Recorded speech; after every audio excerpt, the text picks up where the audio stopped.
Welcome to the Daily Fox Fuel, where we train kingdom-minded creatives, leaders, and builders to become highly skilled craftsmen. Each episode is your spark of strategy, scripture, and straight-up truth to help you walk out your calling with excellence.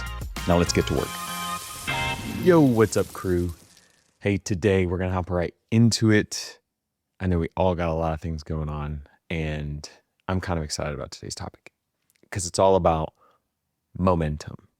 Now, I love this buzzword because I think it's so easily misused and probably overused in a lot of settings and a lot of cultures.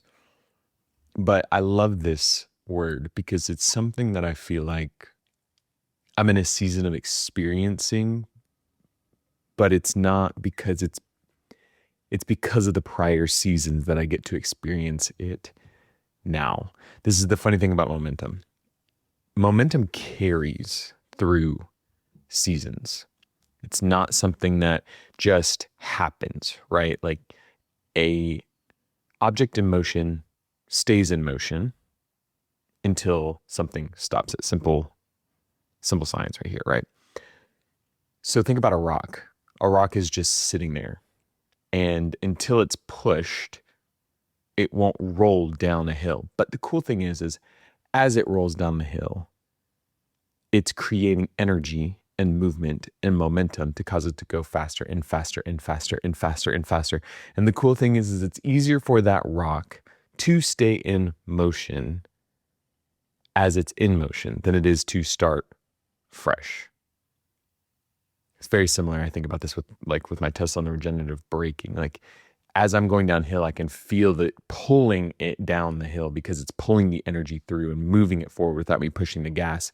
But if I'm at a solid stop, I have to use the gas pedal, if you will. There's obviously no gas, but the pedal to move it forward and push it forward. But once it's going. The momentum is there. And the incredible thing about that is it takes movement. Momentum is not magic. It is movement that is compounded over time. And the fastest way to lose it is to simply just stop moving. But the best way to grow it is to keep going even when you don't feel like it. I recently, on a team meeting, was asked, hey, Michael, you have such incredible discipline. You're experiencing success. You're experiencing things around you. How? My team was asking me, how do you do this? How do you build this? And I as I've sat on that question more and more, thinking back through the years, I look all the way back to when did my momentum start? It started when I was, 11 years old, and I went and got lawn mowing jobs around my neighborhood. My dad had to help me. Shout out to my dad. But I was hungry for it. And I was willing to, I had so many small things. I started a lawn mowing business. I started a dog training business.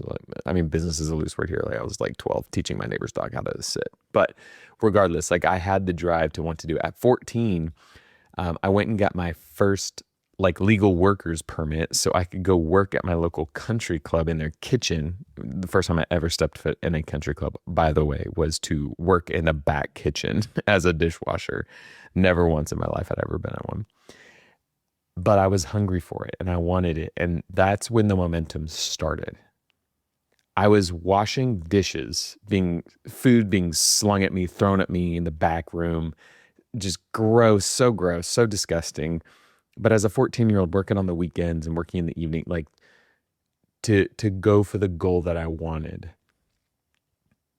I wasn't a CEO in that moment. I wanted to be eventually in my head, and I wish I would have been in that moment. I would not have been ready for it.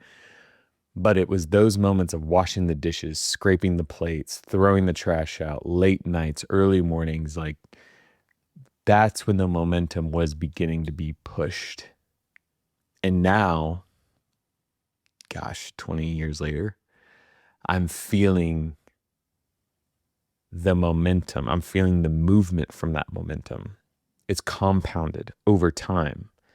It's not just something you can wake up and just have, but you have to start. Because if you don't start now, you won't have it later, because momentum is built in those moments that no one sees. Okay, it's sending that last email, making the tough call, taking the extra rep at the gym, scraping that one last plate at the end of the night, getting it in the dishwasher and putting it away. That's where momentum is built. Jim Collins, author of Good to Great, says, greatness is not a function of circumstance. Think about that. It's not a byproduct. It's not just environment, right? Greatness is largely a matter of conscious choice and discipline. Conscious choice and discipline. No one is going to do this for you. And if you have that mindset, you're struggling. You're going to struggle, and you're going to continue to struggle. You have to make the conscious choice. What's best for you? What is it you want? What is the desires that God has put in your heart? Are you running in that vein? Are you running that play? Are you in that lane? Because if you're not, you need to make the conscious choice to have the discipline to run towards those things that God has put in your heart. Proverbs 13:4, the soul of the diligent shall be made rich. Diligent. Are you moving? Are you creating your own momentum? Or are you waiting for someone else to do it for you? Don't wait for inspiration to make the move. I want you to instead move and just watch the inspiration return back to you tenfold, because momentum is not coming to find you. You have to feed it. Hey crew, before you jet, make sure you share this episode with a friend and leave us a rating. Thanks for tuning in today, and remember, stay foxy.